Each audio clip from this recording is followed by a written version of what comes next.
a technologist with eextension.org. I'm just sort of here as a facilitator.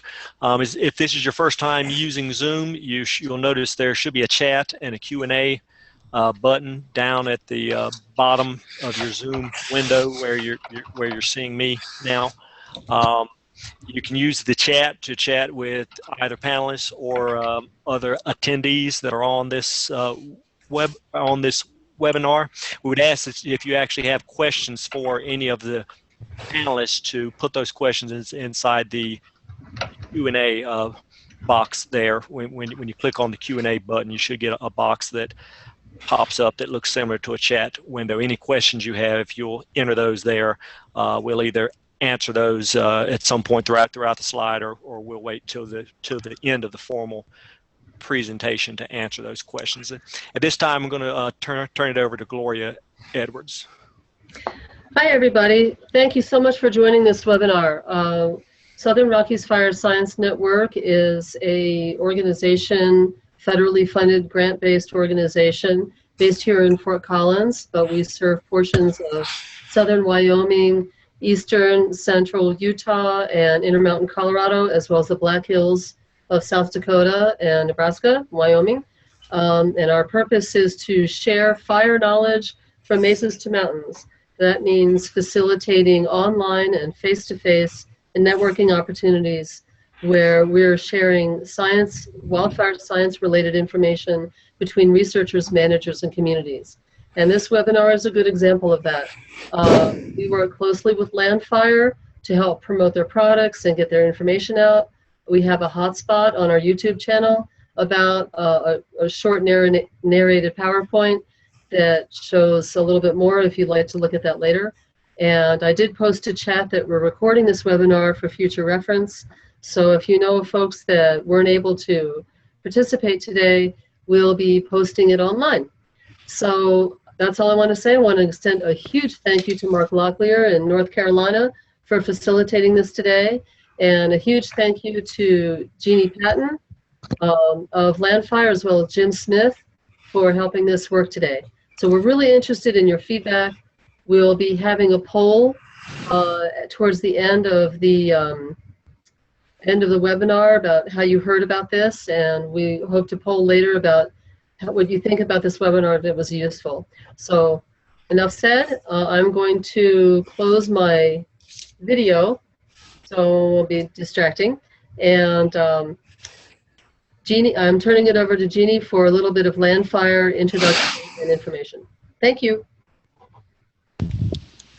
Hi, thanks Gloria and Mark. Welcome to the Landfire and Southern Rockies Fire Science webinar. I'm Jeannie Patton. I'm the communications lead for the Nature Conservancy's Landfire Program. And this is one of a series of webinars that we've been offering in partnership with the members of the Fire Science Exchange Network. We're looking at Landfire's Biophysical Settings Review Project, among other things. We do record these webinars and we post them on Landfire's YouTube channel, and I know Gloria will be posting as well on the Southern Rockies site, and we publicize them through the Landfire Bulletin. The link to subscribe to the bulletin, if you don't already, is on the last slide of this presentation. Your microphones are on mute, so as Mark said, keep your chat boxes open and write your questions, write them to everyone, and your comments as we go along. If you have a clarifying question as we go along, go ahead and put it in there, and we'll interrupt Jim. If it's a discussion kind of question, we'll pick those up at the end. Today's presenter, as you know, is Jim Smith. Some of you know Jim. He is the Nature Conservancy's Landfire Project Lead. Jim earned his BS in Timber Management, his Master's in Forest Biometrics, and PhD in Forest Biometrics and Remote Sensing. Jim was on the forestry faculty at Virginia Tech for 13 years, achieving the rank of Associate Professor, and has worked in the commercial sector as a Director of Forest Information Systems Development for Champion International Paper Company and International Paper Company. Jim's work has appeared in peer-reviewed journals such as Fire Ecology, Forest Science, Photogrammetric Engineering, and Remote Sensing. the Canadian Journal of Forest Research, and the Canadian Journal of Remote Sensing. Among his many professional awards are the 2009 John Wesley Powell Award from the United States Geological Survey, Special Achievement in GIS Award from ESRI, the John I. Davidson Award for Practical Papers from the American Society of Photogrammetry and Remote Sensing, and a University Certificate of Teaching Excellence from Virginia Tech. In 2011, the International Spatial Accuracy Research Association named named their Early Career Scientist Award, the James L. Smith Medal. Jim, please start us off on our webinar. Thanks. Thanks to you, Jeannie and Gloria and Mark, and particularly to all you who have taken your time to be on this webinar today.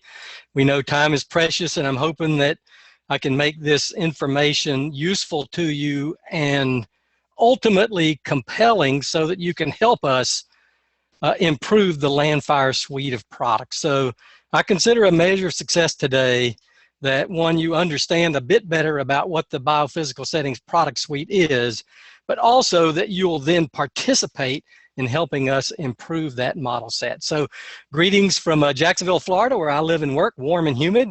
I hope everyone's weather is nice as well. So let's jump into the webinar. I am privileged to lead the Nature Conservancy's Landfire team. Every one of these individuals is in a different state.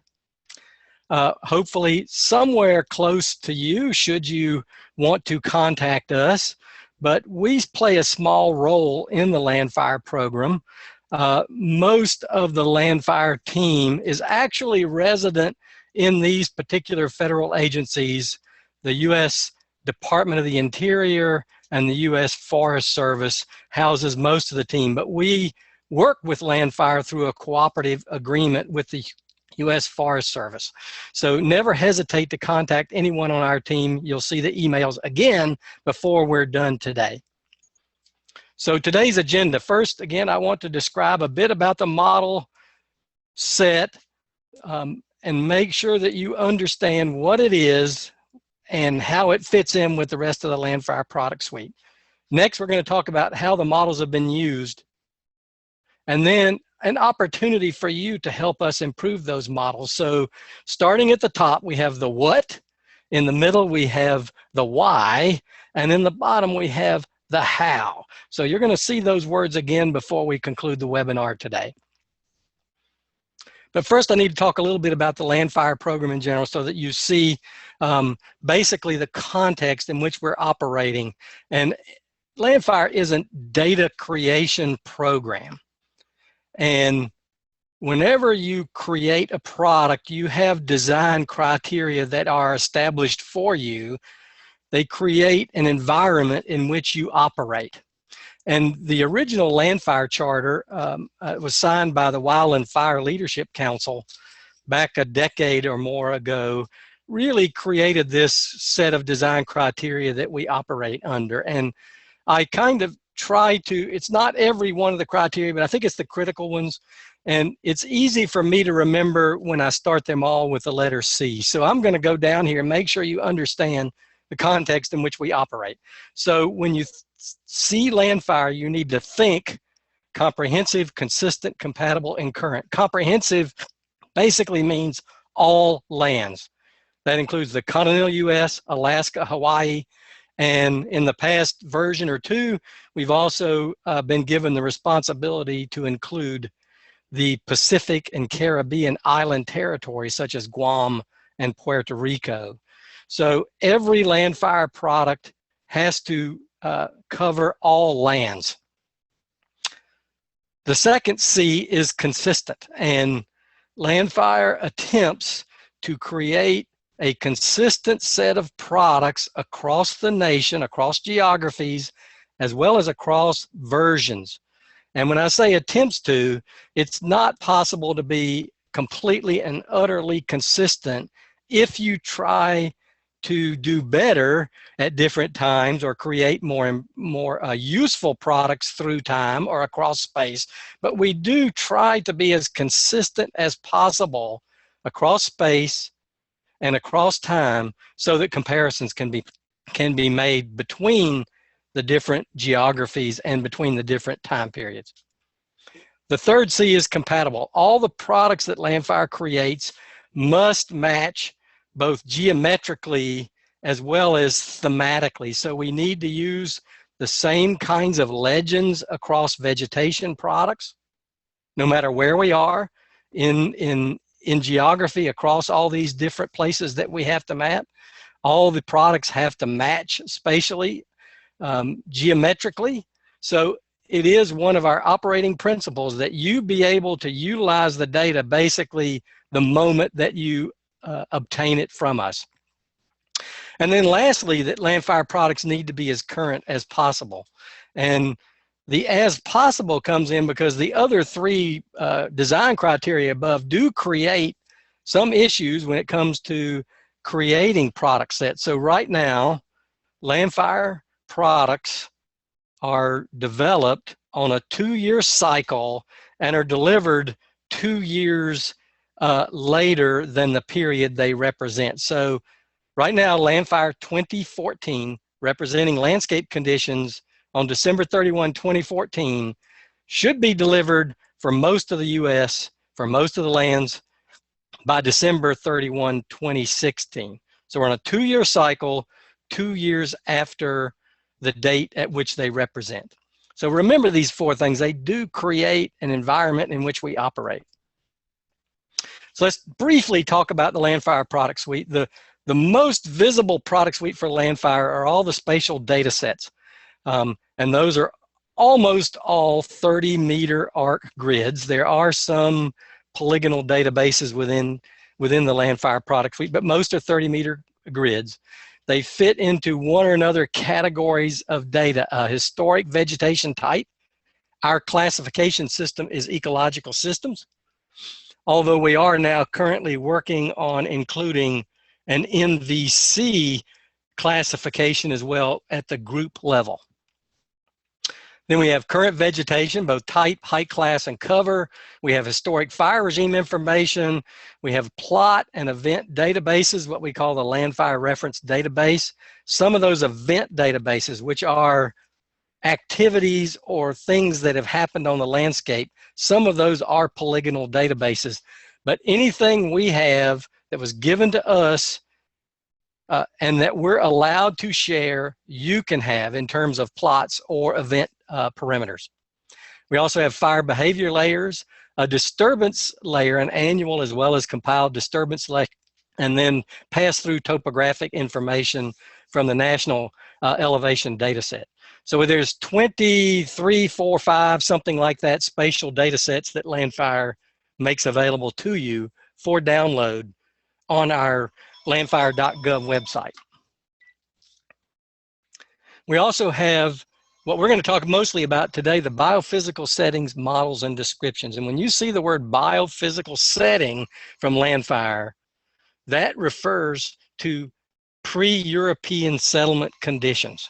So biophysical settings, models, and descriptions attempt to represent what the landscape looked like but prior to European settlement. And we're going to spend most of our time today on that data set. And then we have, the last thing we have are the tools and support items that Landfire provides. There's a small set of tools that help you either obtain the data that we provide and also some ways to help you utilize that data appropriately. And while we're talking about the Landfire products, let me mention the application scale of Landfire products, okay? And every data product has a native application scale. And what we mean by that term is what is the appropriate geography that this information product should be used on as delivered out of the box. And because of those design criteria, all lands compatible, current, and consistent, we believe that the native application scale for Landfire products is national, regional, and very large landscape. So that's the scale at which you should use Landfire products out of the box as delivered. So I'm going to now move on and just illustrate just a moment what we mean by comprehensive and compatible. So what you see here is a screen capture of the Landfire Biophysical Settings spatial product. Alaska, Hawaii, continental US, and the island territories. Of course, you can't see Hawaii very well because it's so small, but it's a 30-meter arc grid. It represents our best estimate of what the vegetation type was. Remember, ecological system, pre-European settlement, represented as a 30-meter raster grid. Each grid cell holds a code that is linked to a biophysical model and a biophysical description that you can pull up and see what we meant by that particular biophysical setting. They're explicitly linked by a code. Every pixel in this US map is linked to a model and description. That's what we mean by compatible. Okay? So let's talk about the models and descriptions, our primary interest today. So it's a two-part bundle. Basically, you can tell that by the name. There is a text description that's informed by this ecological model, and that you can acquire in one of two ways, either as a PDF downloadable from the landfire.gov website, or you'll find that we also have that available in a database format compiled across the US. So this is a description of that biophysical setting as we think it functioned pre-European settlement. Then there's also actually a quantitative model. All these boxes represent some seral state, succession state on the landscape for this biophysical setting. In this case, Rocky Mountain, aspen, forest, and woodland. And each box represents a succession state. The boxes are connected by succession pathways and disturbance pathways. And we're going to go into this more in just a moment so that you can see what we mean. But when you think biophysical setting, remember there's three parts: the map, then there's a text description, as well as an actual quantitative model. This is a little better view of the thoroughness of the description. And this, you see that this is what it looked like when we captured it in our access tool that we call Model Tracker Database. And it has tabs across the top with different kinds of information. It has the name and our code that we use. 28 means the map zone. 10.11.0 means the biophysical setting code, which again represents Rocky Mountain, aspen, forest, and woodland. Tells you who actually did the model, gives you dominant species, gives you various descriptors of that particular biophysical setting. There's more below. I've just captured part of it. If we go to another tab, if we click on Classes tab, you'll see this is where we get a lot of detail on some models. Some models have a lot of detail, some don't have as much. This one doesn't happen to have a lot of detail, but this describes each one of those succession states. Remember the 5 boxes on that diagram? So we allowed up to 5 succession states in any ecological system that we described as a pre-European settlement biophysical setting. So usually the forest types had 5, but they're not required to. We allowed them to talk about what indicator species there were, what would be the canopy cover, the height classes, what's the upper layer life form, etc. You could describe anything in this box that you wished. You could talk about current things if you want in this box, invasive species problems, or other issues that might be occurring. So the real heart of this biophysical setting description is this Classes tab, where you get a lot of information about the functioning of that particular biophysical setting. There are other tabs too, but I'm not going to bother to go through those today. So that's the thorough description of the biophysical setting. We also have this model. And again, I mentioned that there are up to 5 succession states in the model. Each one of these green boxes represents a succession state for aspen, forest, and woodland. These boxes tell you about the structure, and this is a regen phase or an early regeneration phase. This is a late phase open. This is a late phase close, a mid phase open, a closed, and a mid phase open. They're all connected by different disturbances such as mixed fire, replacement severity fire, low severity fire, wind throw, ice storms, insect and disease damages. All these things connect the boxes. And each one of these lines has some sort of quantitative parameter associated with it that was established by local experts in different workshops across the US 8 to 9 years ago. So we traveled all around the country meeting with groups or individuals that helped us create these models. Somewhere around 400 people helped us create these particular quantitative models. And you're going to see that why we developed those models in just a moment. Now, some terminology: we originally developed these models in a software platform called VDDT, or Vegetation Dynamics Development Tool. That software environment has now evolved into something that's now called STSIM. Okay, this is called a state and transition model. So this is a state and transition simulator model. And so you'll hear me probably use the words STSIM and VDDT interchangeably. You can still use VDDT, but STSIM is the current version of that product. So why did we have these models? Well, we needed certain quantitative parameters in the Landfire program. So we actually, once these models were developed by experts, gone through a peer review and revised, then we actually ran each one of these models 10 repetitions, 10 times, for 1,000 landscape patches for 1,000 years to generate what is commonly called natural range of variability, but which we often call reference conditions. And we use those for some of our calculations within the Landfire program. So we start with a uniform distribution at time step 0, and then the model settles out by time step 1,000 into how those different succession states were distributed across the landscape. Very little regeneration, lots and lots of late stage open. Okay, so that's the purpose of those models. Now, if you remember, we actually, if you look at this classes tab again, there are some green numbers in here.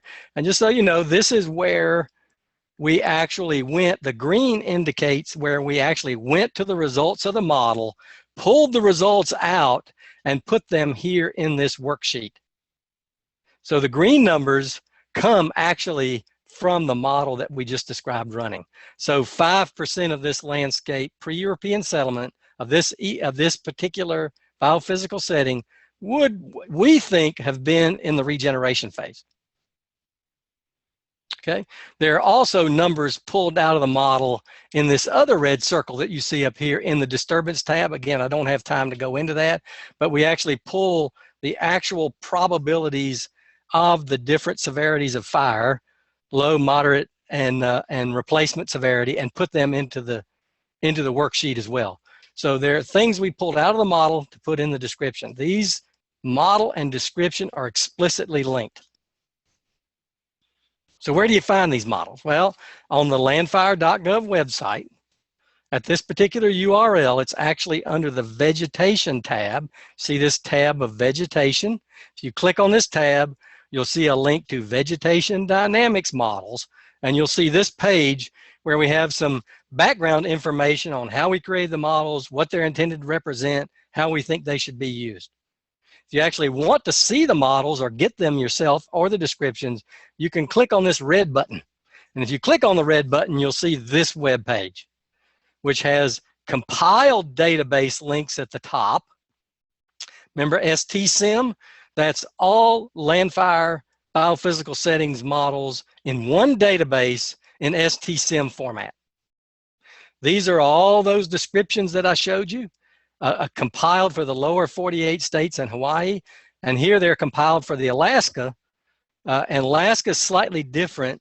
So we had to create a separate database and database tool for Alaska. But these would be the access databases that I showed you, where we actually populated the text information.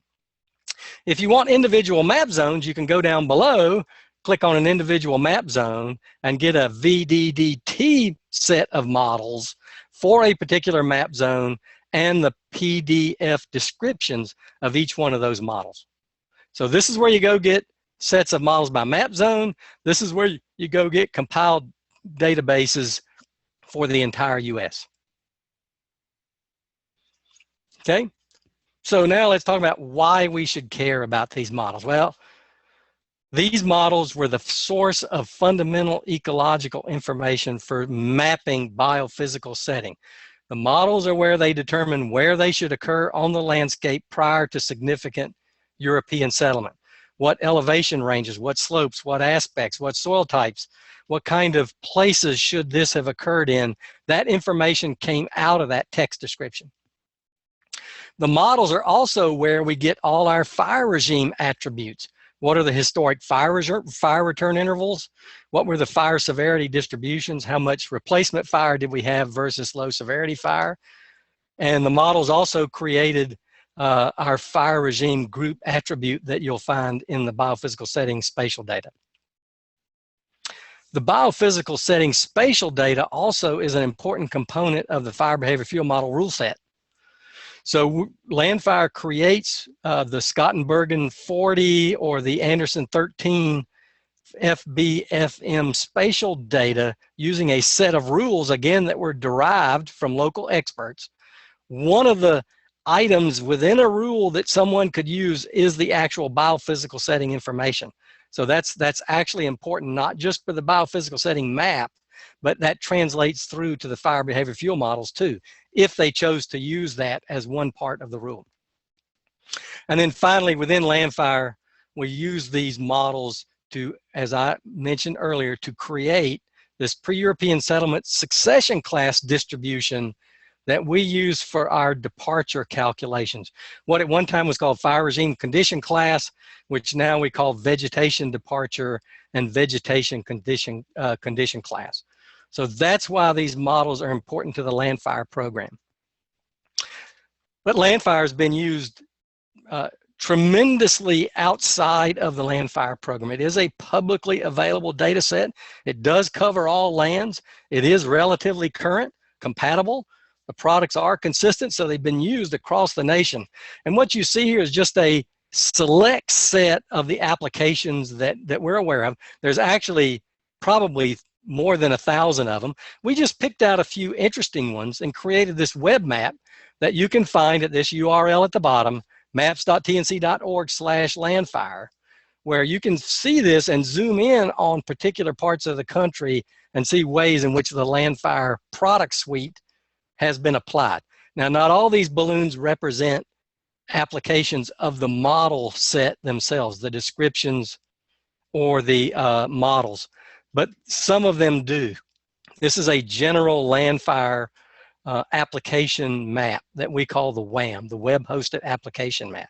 So I just zoomed in on the Southern Rockies area here in the Colorado, clicked on one of the balloons and took a screen capture of it. And you see here where the Landfire product suite and the models in particular were a key piece of information used on the Upper Monument Creek planning area there where the Waldo Canyon fire occurred. Now, they started with Landfire models. They made adjustments. They used Landfire data, made adjustments. Again, the native application scale of Landfire is not the Upper Monument Creek geography. It's a much bigger geography, so there were local adjustments made, but the Landfire models created the base from which they worked to create those local adjustments. And you can zoom around this map and find other applications as well. So we can clearly state these models are used not only by Landfire, but also extensively outside Landfire.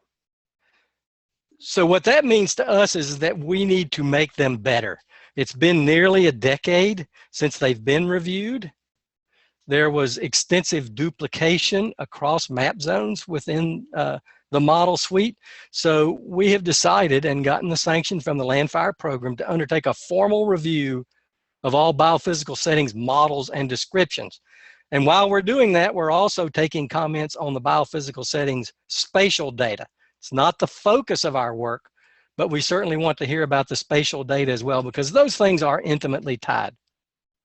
So we undertook this rule, and my team for a year plus has been working to do some of the things in the first two bullets, identify duplication in the model set, and make sure that everyone is aware of what that duplication is. basically to reduce it, to make the management set, the model set more accessible and more easily understood. We have noticed over the years many blunders within the models that we needed to fix. There are typos, there are inconsistencies, and things that we have been endeavoring to now repair. Because we're going to create a new BPS model and description suite that will be delivered sometime in early 2017 as the schedule currently stands. So we wanted to fix all those things. But we have now reached out beyond our team because we know that 10 years is a long time. And we know that we don't know everything. We used 400 individuals in the first go round. We want to use those 400 and 400 more to make this model set even better. There's a lot of new science. There's a lot of new people that are aware of what we're doing. We want to know what they think and how they think these models can be improved. So a big thrust of our activity for this starting last November and all through this year and through the summer is going to be reaching out to folks like you to get you involved in this biophysical setting model and description review.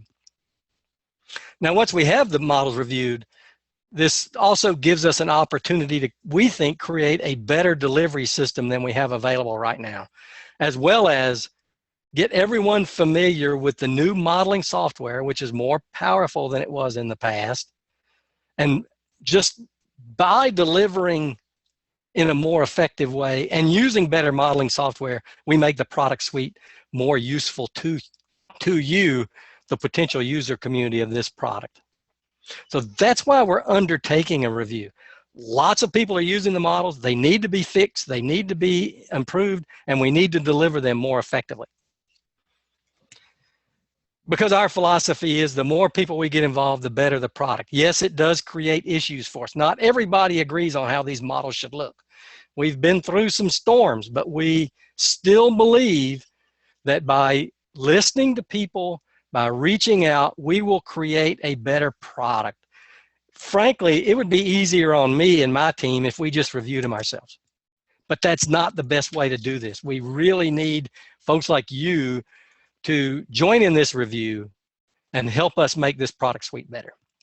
So now let's talk about how, because this process has been ongoing for a while. So I said my team has been cleaning the BPS models, identifying duplicates, cleaning up some errors, etc.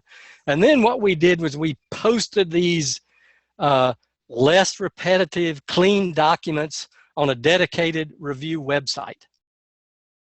From that website, you can download anything you need to create a review of a BPS model or any number of BPS models and descriptions that you wish.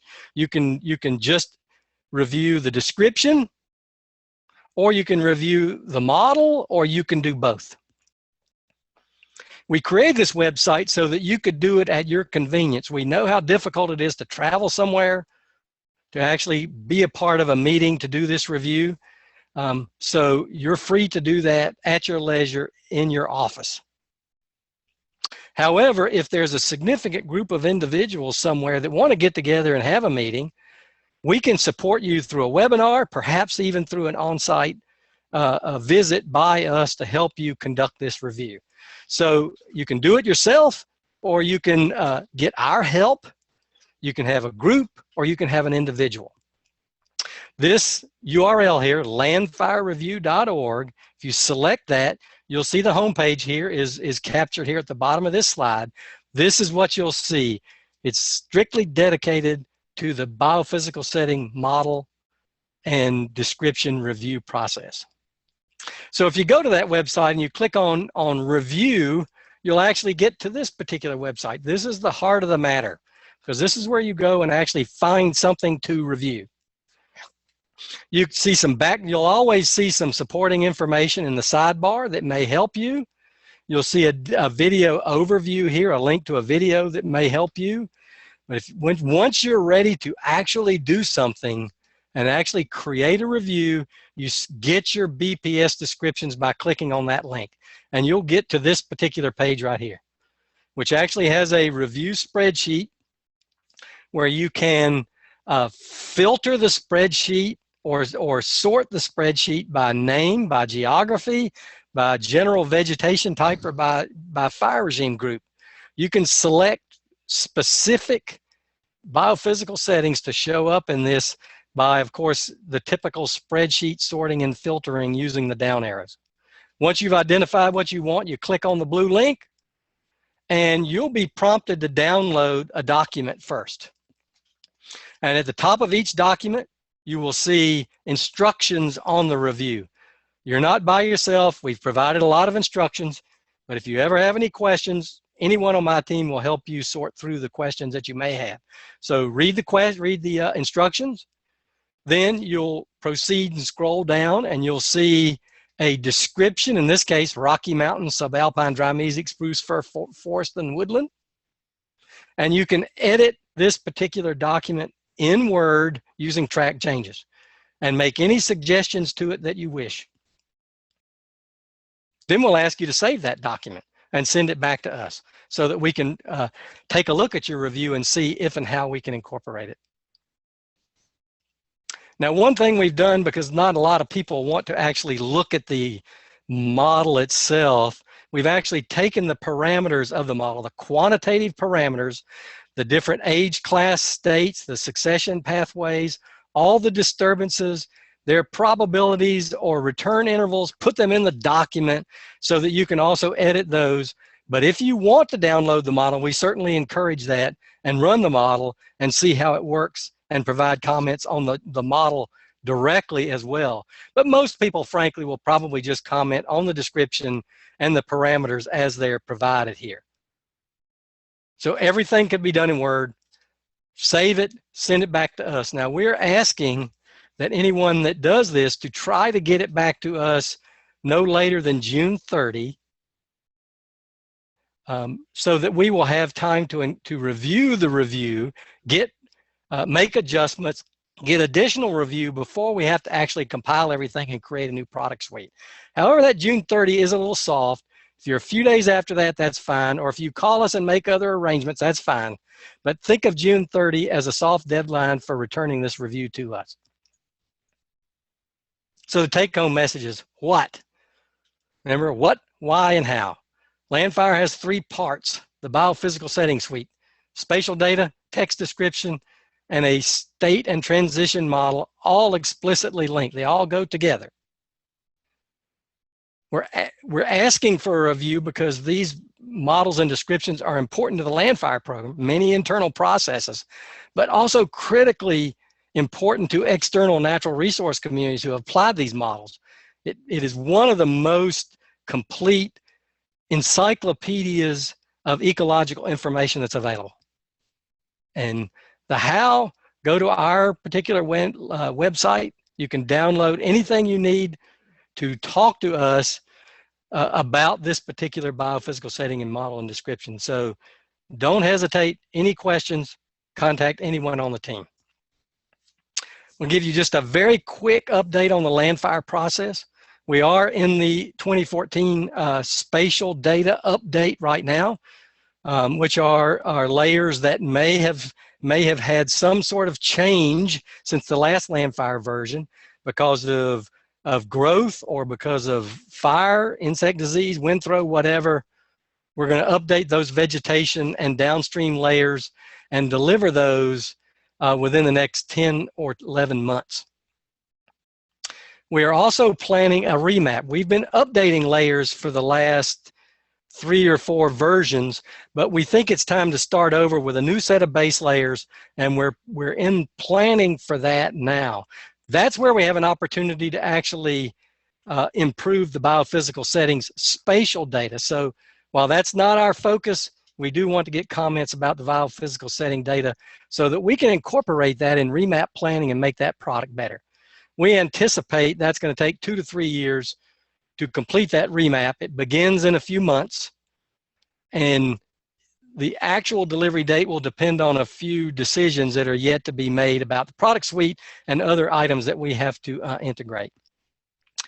Then finally, we do encourage you to engage with Landfire. Biophysical settings review, which is what we've been talking about today. I've beaten you bloody about the biophysical settings review, definitely engage. But there are also, for those of you that are interested in fire behavior fuel model spatial data, Landfire is now undergoing an expert review where they're asking people to interact with the Landfire fire behavior fuel model mapping rules. You'll find information about that on the Landfire website, easy to find. If you're interested in that, we certainly encourage you to do that. But just in general, we have a tremendous record as a program of listening to users. We want to hear what you have to say, good or bad, where we need improvement, where it's working. Never hesitate to contact us to let us know. So I'm going to turn it over to Jeannie now to talk a little bit about how we can get connected. Thanks, Jim. I just sent a note to everybody in the chat box that says an easy way to engage with us is to write us at landfire@tnc.org. That's the email address there at the bottom. There are a lot of URLs in front of you right now, but if you just send me a note at landfire@tnc.org, we can definitely do the follow-up with you there. The Landfire Program home is landfire.gov. That's the mothership. Conservation Gateway is where Landfire lives for the Nature Conservancy. That's nature.ly.landfire. We do have a Twitter feed, nature_Landfire. Our YouTube channel is Landfire Video. Jim, we're kind of getting some noise there. The YouTube Landfire Video, if you type Landfire into YouTube, you're going to come up with a lot of crazy stuff you really don't want to know about. So remember, it's Landfire Video.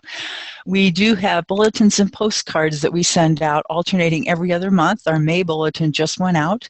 If you don't subscribe, here's the URL to subscribe. And again, if this one gets past you right now, just write to me at landfire@tnc.org. There's that model review website, landfirereview.org. And this is your opportunity now to write any questions or comments that you have in the chat window. Write it to all of us if you would. And then, Gloria, we might put up our poll right now. We'd also, in this kind of transition here, as we get your questions and comments, we'd like to know how you found out about this webinar today. So if you don't mind taking this poll, that helps us do some planning for the future.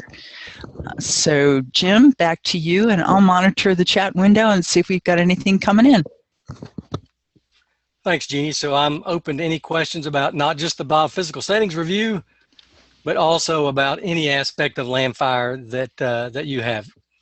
So let me know if you have a question.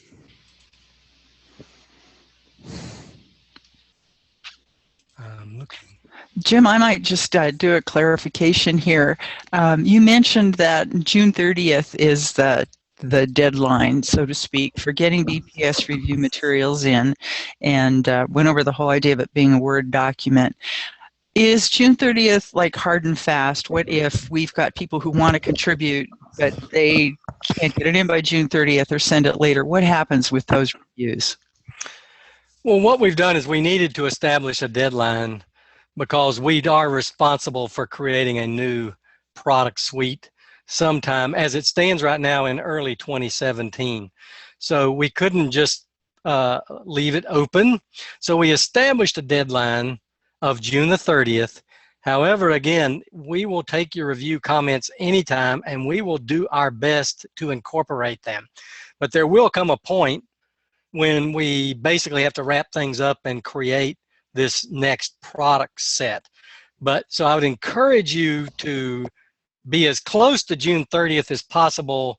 But again, don't consider that a hard deadline. We have agreed with some other people who, because of fire season or whatever field activities that occur in the summer, that we will work with them later in the summer, early fall.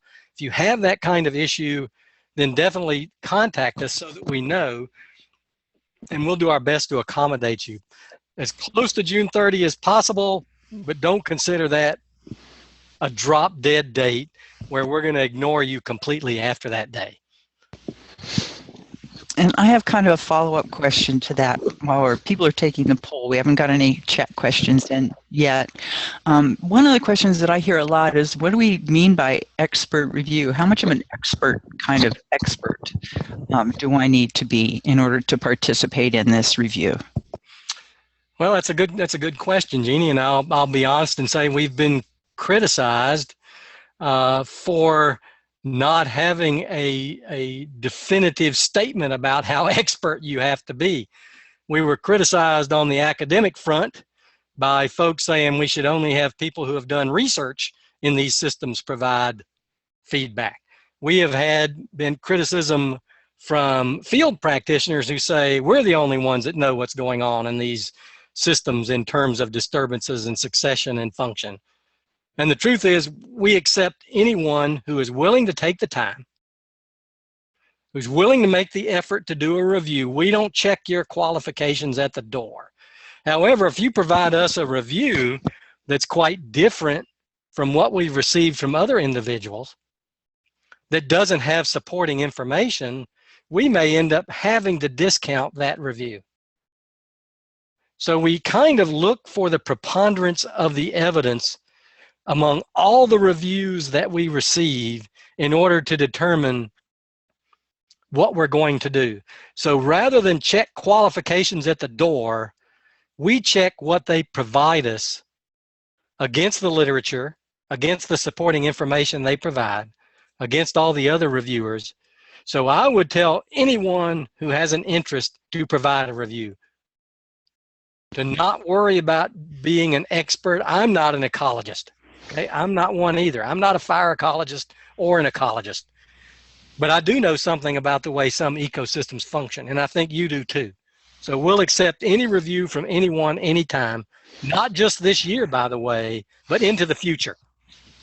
We hope this process continues and we're able to continually update the model and description product suite over time. So I hope that answers it, Jeannie. Does that make sense?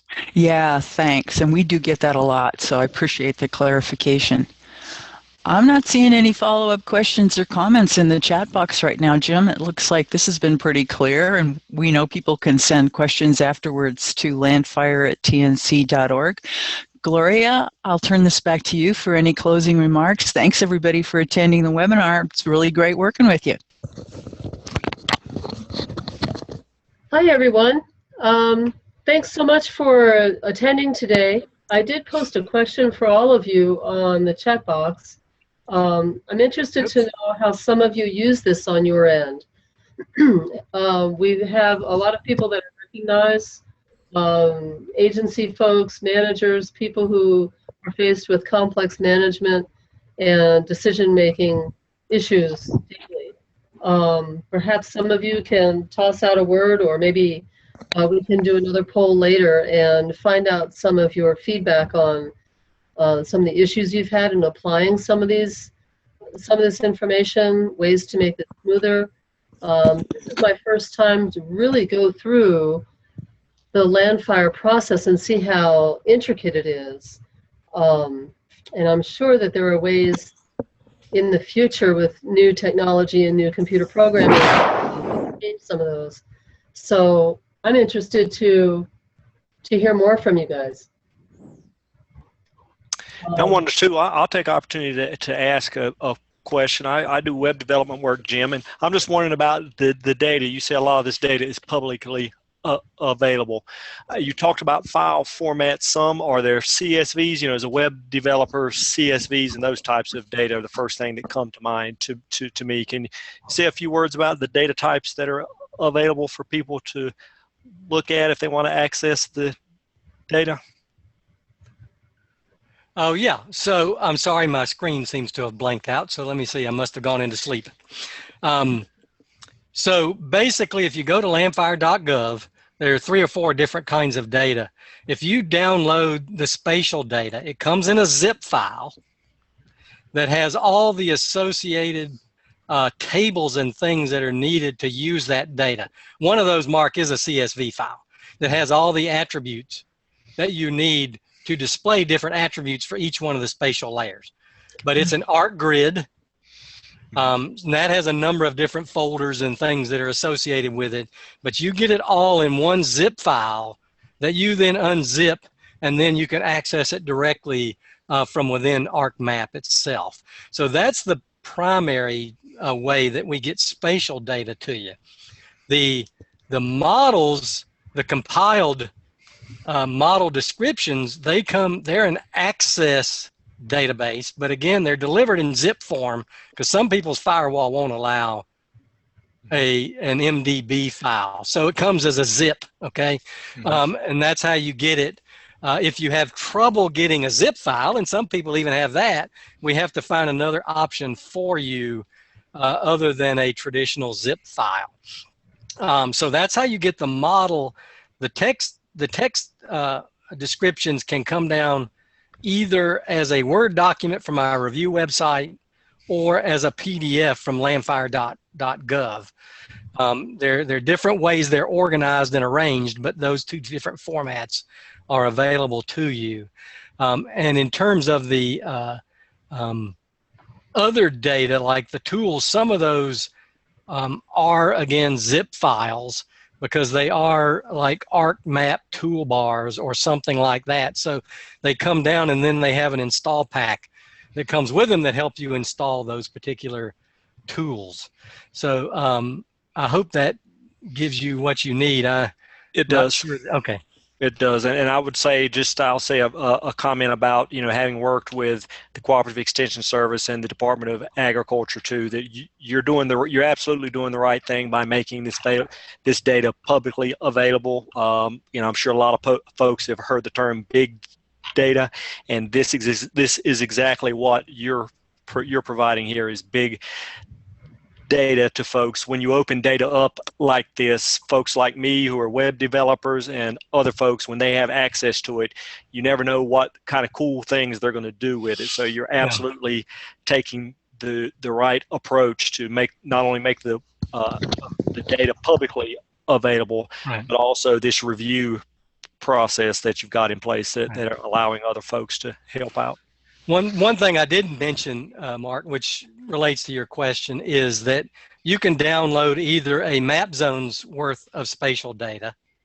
You can interactively draw a square on the screen on landfire.gov and download the data within that square, selecting which spatial data sets you want.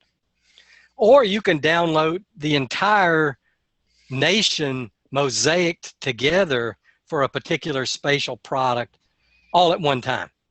You can pick and choose the geography that you're interested in, for your particular application. And by the way, these files are not so big, it's a problem to download. I work from a home office. I don't have a big pipe, yet I can download a national mosaic in just 3 or 4 minutes on my laptop. All I have is a laptop with a regular internet connection. So there's lots of ways to get the spatial data. The models and things aren't that big, so that's not a big issue for you. It's more about format. Jim, we have one comment here, and I think we're running up against the hour. I want to acknowledge Carrie Newman, who has indicated in the chat box, geospatial fire modeling and risk assessment here in Southern Zone 28 and 23, where I live and work. I have found that our ponderosa pine systems are mostly classified as BPS fire regime 3, when more likely it was 1. I'm interested in reviewing those specific BPS fire disturbance intervals. Carrie, I just sent you a note inviting you to write me at landfire@tnc.org, and we'll follow up with you. Yep. Jim, would you like to comment on this? Or? Yeah, absolutely I would, because, and that's exactly what we need to know. The issue with systems like what we were doing, Carrie, is that there's a set of rules for determining fire regime group. It did depend on the historic fire return interval, as well as the distribution of the severity of the fires to create fire regime group. And sometimes many systems like ponderosa pine were right on the boundary between two different fire regime groups and got slightly put into the other group when they should have been in say 1 versus 3, as you mentioned, for ponderosa pine. So that is an issue. And again, what we need to do is to review the rules and the return intervals that we have, see if there's an issue with those, to see if it was a rule problem or an input problem with the fire return intervals themselves. So we would appreciate any review you have, because I think most people would agree with you, ponderosa pine would be a fire regime group 1 system most of the time, most of where it occurs. But we weren't just allowed to go in there and say, we think this is wrong. Click, we're going to change it. Okay. But if we hear from you it's wrong, maybe we can do something about it. Thanks for that comment, Carrie, and definitely get in touch with us and let's talk about it more. Okay, I think I'm going to call it now. We're at straight up 1 o'clock here in Colorado. And we want to thank you again, Gloria, for co-hosting this with us at the Southern Rockies Fire Science Network. It's always a pleasure working with you. And Mark, for handling all the logistics and keeping us in line and running us through all the systems. Really appreciate that. We'll say good afternoon to all, and enjoy the rest of your day. Bye, everybody. Bye.